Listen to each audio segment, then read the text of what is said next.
रात का वक्त था, करीब 9 बजने वाले थे। आज मौसम भी ठीक नहीं था। तेज हवाओं के साथ हल्की हल्की बारिश भी हो रही थी। उसी गांव में रामलाल नाम का एक आदमी रहा करता था और उसका पोता रवि ठंड की छुट्टियां मनाने आया था। अंकल कोई कहानी सुनाओ ना, आज मौसम भी ठीक नहीं है।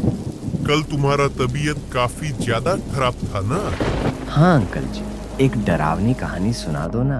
ठीक है, मैं तुमको एक ऐसी कहानी सुनाऊंगा जिसे तुम सुनाना तो चाहोगे लेकिन अपनी जहन से निकाल नहीं पाओगे।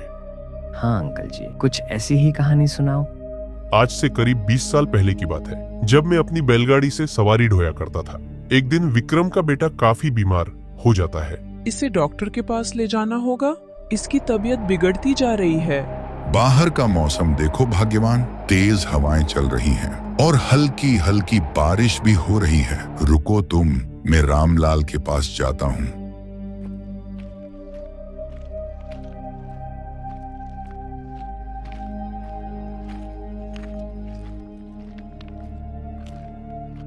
रामलाल काका, मेरे बेटे का तबीयत काफी ज्यादा खराब है, उसे तुरंत अस्पताल लेकर जाना होगा। आप अपनी बैलगाड़ी लेकर मेरे साथ शहर तक चलिए। मौसम तो ठीक नहीं है विक्रम, लेकिन चलता हूँ। तुम चलो, मैं अपनी बैलगाड़ी लेकर आता हूँ। रामलाल जाना तो चाहता था, लेकिन उसने गांव वालों से जो बातें सुनी थी उसे बहुत डर लगने लगा कि मेरे साथ भी कोई ऐसा घटना न घटे। रामपाल अपनी बैलगाड़ी को लेकर उसके घर पहुंचता है। आराम से बैठ जाओ विक्रम। विक्रम और उसका बेटा सुनील आराम से बैलगाड़ी में बैठ जाते हैं और बैलगाड़ी आगे जाने लगती है। उस रात के अंधेरे में विक्रम अपने बच्चे की जान बचाने के लिए एक ऐसे खौफनाक रास्ते पर निकल पड़ा जहां हर कदम कदम पर खतरा था। इस गहरे अंधेरे जंगल के बीच बैलगाड़ी चला रहे रामलाल के मन में धीरे धीरे अंधकार का डर बढ़ते जा रहा था।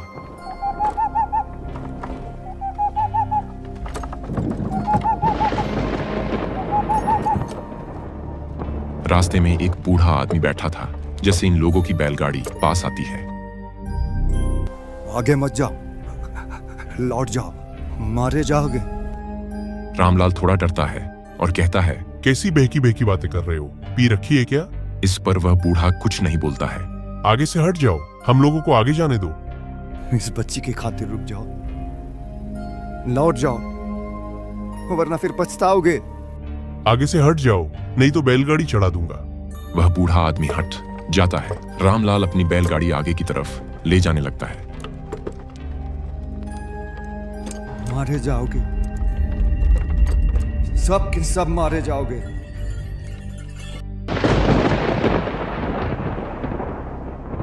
ज्यादा गुस्सा नहीं करना चाहिए था। पता नहीं वह बूढ़ा आदमी क्या कह रहा था। वो पी रखा था, इसलिए वह बहकी बहकी बातें कह रहा था।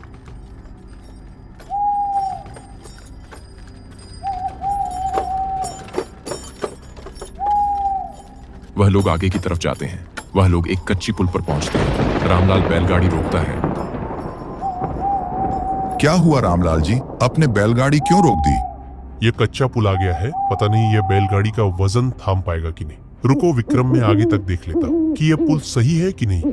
रामलाल पैदल ही आगे जाता है। कोहरा भी काफी घना था, वहां की हवा में ठंडक थी और पुल पर अजीब सा सन्नाटा फैला था। तभी आगे देखता है, वो बूढ़ा सच ही कह रहा था कि आगे मत जाना।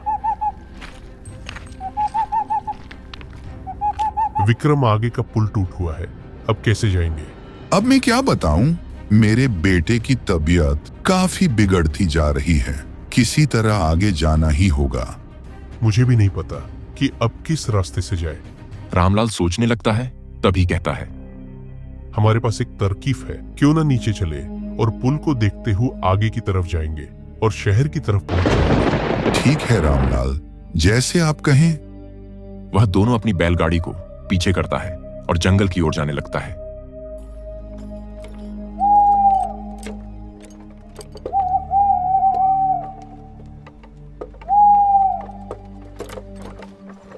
रामलाल काका, मुझे यह रास्ता कुछ अजीब लग रहा है। कहीं कोई जंगली जानवर सामने न आ जाए। ऐसी बातें नहीं कहते विक्रम, ऊपर वाला हमारे साथ है, इसलिए डरने की कोई बात नहीं है। आखिरकार वही हुआ, वह लोग जंगल में घुस गए, वही कच्चे रास्ते को पकड़कर आगे बढ़ने लगे, इस बात से बिल्कुल अनजान कि वह चाहे कुछ भी कर ले, लेकिन यहां से निकल पाना उनके लिए असंभव था।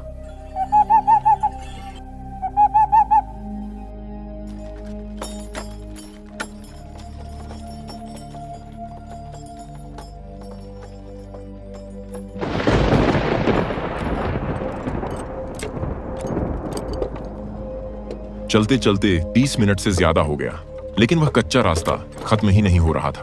तभी रास्ते में एक बूढ़ी औरत मिलती है।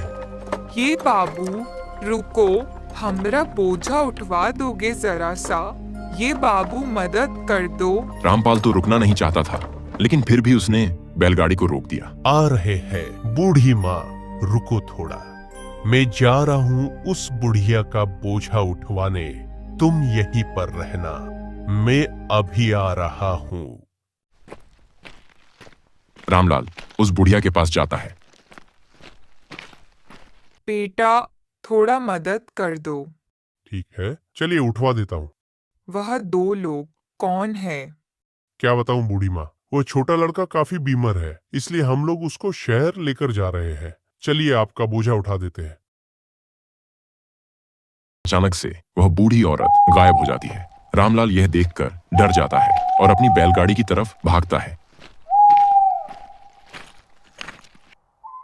जल्दी से बैलगाड़ी को लेकर वहां से जाने लगता है। रामलाल समझ चुका था कि यह एक छलावा था। रामलाल किसी तरह उस रास्ते से निकल जाना चाहता था।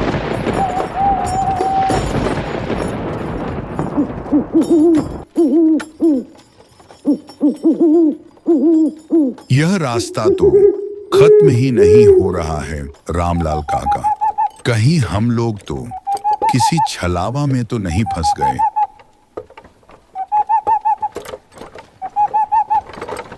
डरो मत, मैं हूं ना, कुछ नहीं होगा।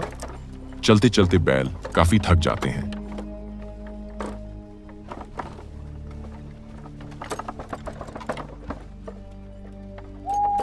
अब हम आगे नहीं जा पाएंगे विक्रम। पर क्यों रामलाल, अब हम क्या करें रामलाल काका, आगे कैसे जाएं? विक्रम, बैल चलते चलते काफी थक चुके हैं, इसलिए हम आगे नहीं जा पाएंगे।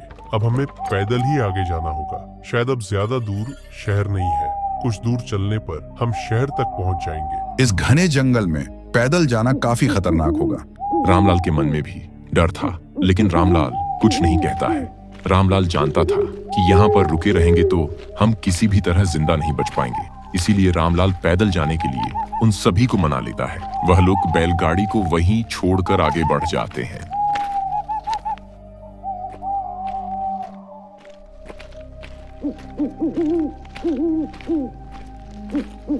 कहीं हम इस जंगल में आके कोई बहुत बड़ी गलती तो नहीं कर दी है? अरे डरपोक विक्रम, मैं हूं ना, हम साथ रहेंगे तो हमारा कोई कुछ नहीं बिगाड़ पाएगा। उस जंगल के पतले रास्ते पर चलते चलते काफी समय हो जाता है और अब वह लोग जंगल के काफी अंदर आ चुके थे।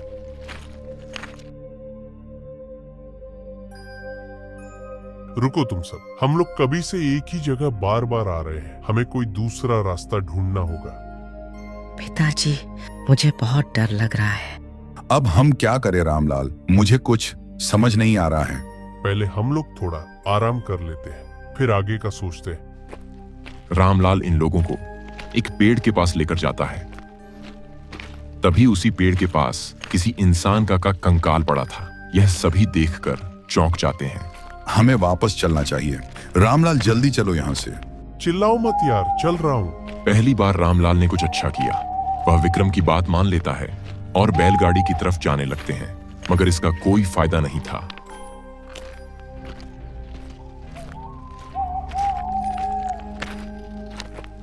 चलते चलते वह लोग बैलगाड़ी के पास पहुंच जाते हैं, लेकिन कुछ ऐसा देख लेते हैं मानो उनके पैरों तले जमीन ही खिसक गई हो।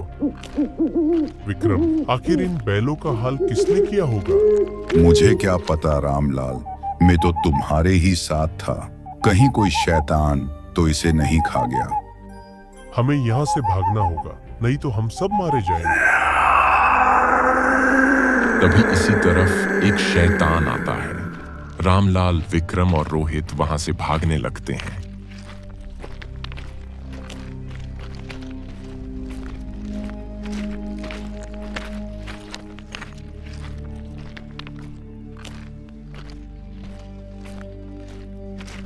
पिताजी, मैं अब नहीं भाग पाऊंगा, मेरे पैर दुख रहे हैं। रामलाल को पत्थर दिखाई देता है। वह सब उसी पत्थर के पीछे जाकर छिप जाते हैं। तभी वह शैतान भी आ जाता है। शिकार शिकारी का पता उसके महक से ही लगा लेता है। वह शिकारी भी उन लोगों के काफी करीब आ चुका था। यह तीनों काफी डरे हुए हैं।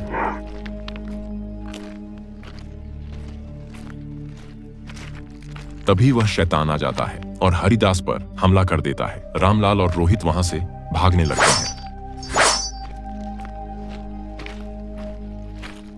रामलाल अपने दोस्त हरिदास को नहीं बचा पाया, पर रामलाल के दिमाग में बस यही चल रहा था कि रोहित को कुछ न होने पाए।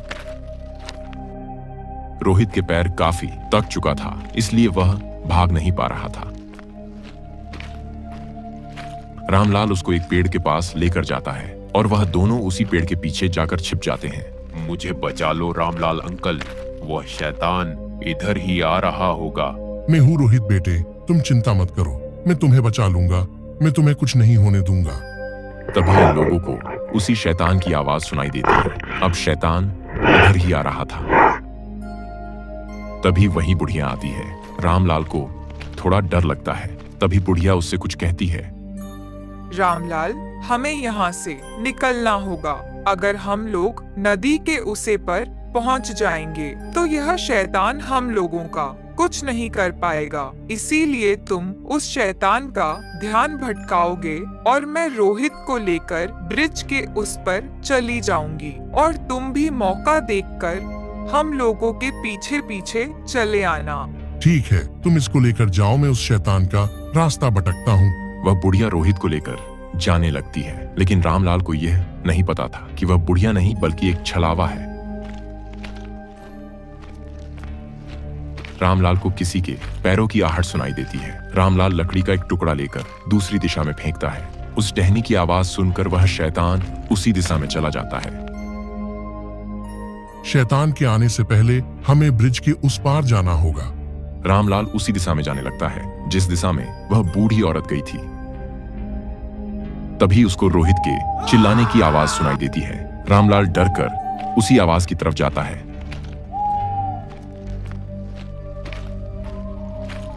रामलाल देखकर सहम जाता है। छोड़ दो रोहित को तुम, नहीं तो अच्छा नहीं होगा।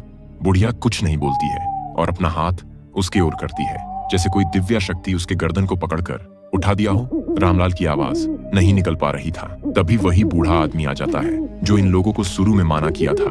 तभी वह बुढ़िया अचानक से गायब हो जाती है और रामलाल नीचे गिर जाता है। उसकी हालत काफी खराब हो चुका था। क्या हुआ तुम लोगों को? मैंने मना किया था कि इस जंगल में मत आना, लेकिन तुम लोग मेरी बातों पर यकीन ही नहीं किए। हमें यहाँ से किसी तरह बाहर निकालो। तभी शैतान इन लोगों की तरफ आने लगता है। यह तीनों जल्दी से वहां से भागने लगते हैं, लेकिन रामलाल का पैर एक पत्थर से टकरा जाता है, जिससे वह जमीन पर गिर जाता है और कहता है, तुम लोग जाओ, मेरी चिंता मत करो, जाओ तुम लोग, जल्दी जाओ।